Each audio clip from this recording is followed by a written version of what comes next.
and welcome. My name is Ayonna and today I'm going to be showing you a few of my favorite ways to find new books to read. Because it's not like they advertise books in movie trailers or in TV commercials.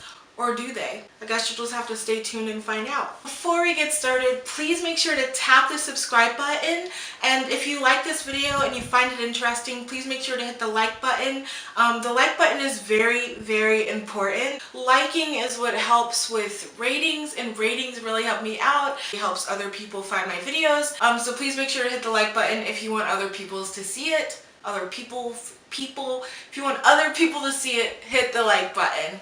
Anyways, let's get into a few of my favorite ways to find interesting, new, exciting books to read. My number one favorite way to find books is through Instagram. There's a huge community of people who love to read and people who write, publishers and things like that, who are in the Bookstagram or Instagram community. And I would actually encourage you to create your own Bookstagram page, because I feel like that's the best way to sort of go into finding new books on a daily basis. I started my Bookstagram account about a year ago and later ended up creating a blog called Oh Sweet Bibliothèque. That's where I share my thoughts on current reads, past reads, movies and TV shows I really enjoy, life updates, and much more. The best thing about having an Instagram account just for your books and reading is that your feed can be curated to books and reading as much as you want it to be. When I scroll down my feed, 80% of the posts are books that I haven't read yet, books I'm interested in reading, and photos that inspire me to read and create great content about books, and also not just about books, but also about living a creative and mindful life. Those are things that are really important to me, and if they're important to you, I think that Bookstagram is like a great community to start in. It's a great way to find new reads and to also be inspired on a daily basis. I follow a lot of really amazing Bookstagram accounts. I'm constantly berated with just like inspiration and new reads and like cool things to look at, and beautiful photos, of course, and I just always want to get so cozy and just like read a book after I scroll through Instagram. It's such a positive take on Instagram, you know. On my other accounts, I don't get the same sort of feeling from scrolling through the feed. So if you're looking for a new updated way to sort of like go into social media, Bookstagram is a great community to start in. Another really great way to find new books on Instagram is by following the publishers and authors of books that you've liked in the past. Publishers constantly post photos of new books and old books on their roster, and some of them even have contests, challenges, and giveaways for their followers. So that's a plus. Two of my favorite publishers that I follow on Instagram are Penguin Books and Write Bloody Publishing. Write Bloody deals mostly in poetry, and Penguin obviously does a lot of mainstream stuff of all genres. And now that I'm thinking, why stop at publishers and Bookstagram accounts when you could also follow online book clubs, like my personal favorite, Reese's Book Club. You might have heard of it before, which is curated by the one and only Reese Witherspoon for Hello Sunshine. A lot of her book recommendations are instantly popular and successful, so if you want to be like in the know and read popular stuff, that's a great place to start. I definitely suggest checking out an online book club like hers. Another really great way to find good books on Instagram is actually by searching and following bookish hashtags. I currently follow hashtag Bookstagram. That's pretty much the only one I follow. I'm sure there's like tons and tons more. Comment down below if you know any. But that's like one of my favorites to follow because it's like the sort of wide web cast of like what most Bookstagrammers use. So you'll constantly get reads that are outside of your comfort zone and new and exciting things that you wouldn't actually like just pick up at a bookstore or like look for anywhere else. And so some of the choices that people post, some of the curated posts that find their way to your feed from the hashtag Bookstagram hashtag might actually surprise you, and you might actually be interested in it. I'm always really interested in whatever books find their way to me through hashtag Bookstagram or any other hashtag. I'm sure you'll really love it. There's some really curated ones, so if you only want ones that are inside of your comfort zone for reading, you can actually just find those and follow them, and you'll constantly get new reads that you absolutely will probably love. So I would definitely suggest following a hashtag and seeing how that goes. Okay, enough about Instagram. It's time to move on to one of my all-time favorite ways to find new books to read. Basically, one of the ways that I first started finding new books to read was through a website called Goodreads.com. If you don't know what Goodreads is, it's basically a website where you can create bookshelves, log your reading progress, you can log reviews, talk about your reading experience, and follow your favorite authors and other users as well, and have discussions with other bookish people about reading certain books or genres, so that's really fun sense of community. All that being said, it's weird because I have a Goodreads account, but I hardly use it for any of those reasons. One of my favorite things to do on Goodreads.com is actually looking through quotes. They have a section of quotes where you can kind of scroll through, so that's a really cool feature. In the past few years, since I've become more active on Goodreads.com, I've saved hundreds of quotes that have really stuck out to me, things that inspire me, that make me feel understood. And most of these quotes are actually from books and famous authors. Here's the trick. I would say Goodreads.com, the quote section on Goodreads.com, is the reason why I have most of the books on my bookshelf, because I would read a quote from there, and if I really liked it, I would find whatever the author was, and then I would obviously look into the book, read the reviews, go over some more quotes from the book, because they usually have a really long list. Some of the quotes are actually really long, so you kind of get an idea of what the format of the book is and what you'll like, and then I end up buying the book usually because I really like it, and I've been inspired by it already, and I just know that I'm gonna love it. Okay, so the third way that I find really great books is actually through movies and TV shows that have been adapted from books. I know there's a lot of uproar on the subject. Some people believe that the book is always better than the movie, and they can't really stand when other people watch the movie first, but I'm not one of those people. I just don't see it that way. I have had plenty of times, Stephenie Meyer's Twilight for example, where I watched the movie before reading the book and then didn't even finish the series, but watched all the movies and actually kind of preferred them. Don't get me wrong, this could obviously just be directly related to the fact that I loved the actors in the film and I loved what it took technically to make the film.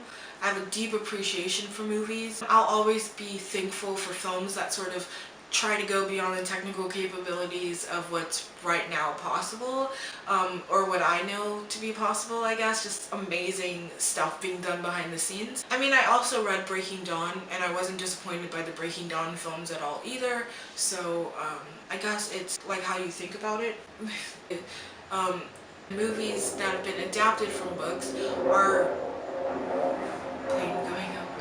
But that being said, movie trailers, TV shows, and movies that have been based on books and adapted from books are also still a really great way to find new books to read. I just finished reading Where'd You Go, Bernadette by Maria Semple, and one of the main reasons I actually picked this book up was because I saw the trailer and became uber interested in it. It just brought the whole book world alive for me, and yeah, I thought it was awesome. I truthfully believe I would never have even picked up Where'd You Go, Bernadette had I not seen the movie trailer, if I hadn't seen Cate Blanchett on the cover when I was shopping for it. I love Cate Blanchett. She's one of my favorite actresses of all time. This role is absolutely perfect for her, and so I just see the characters better. It's a great way to sort of get visuals while you're reading, and it makes the reading experience even more exciting, in my opinion. I know others will disagree. Read the book first, or read the movie.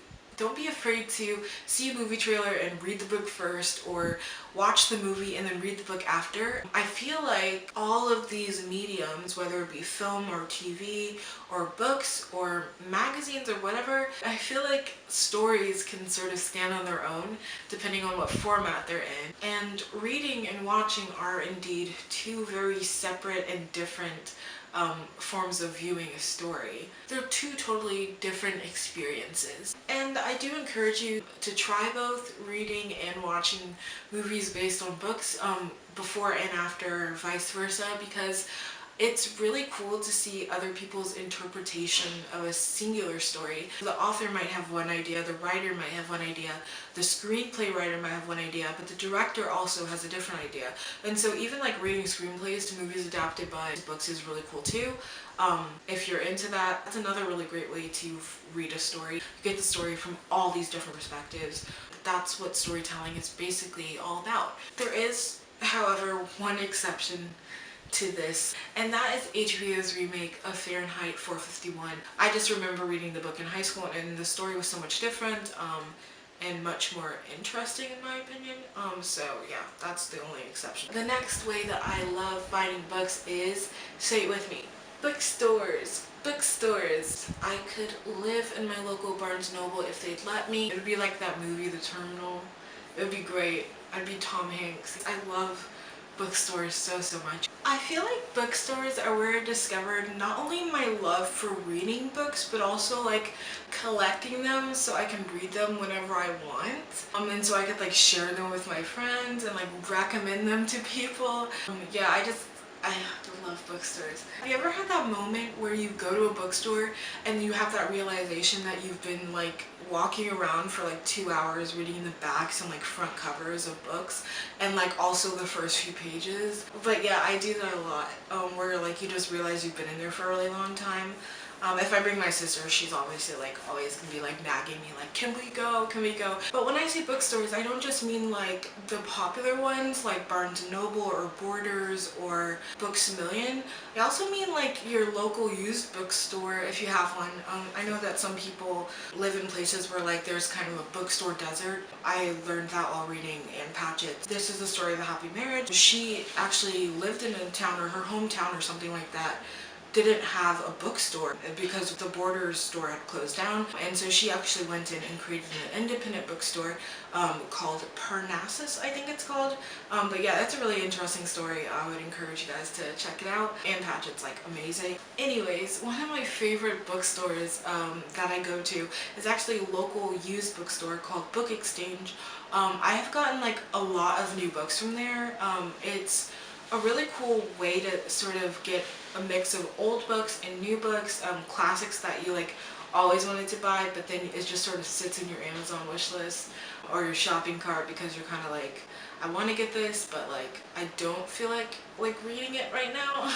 So it will encourage you to read those books that you've been waiting to read. I mean, in my opinion, they usually actually have a good mix of like new stuff and old stuff.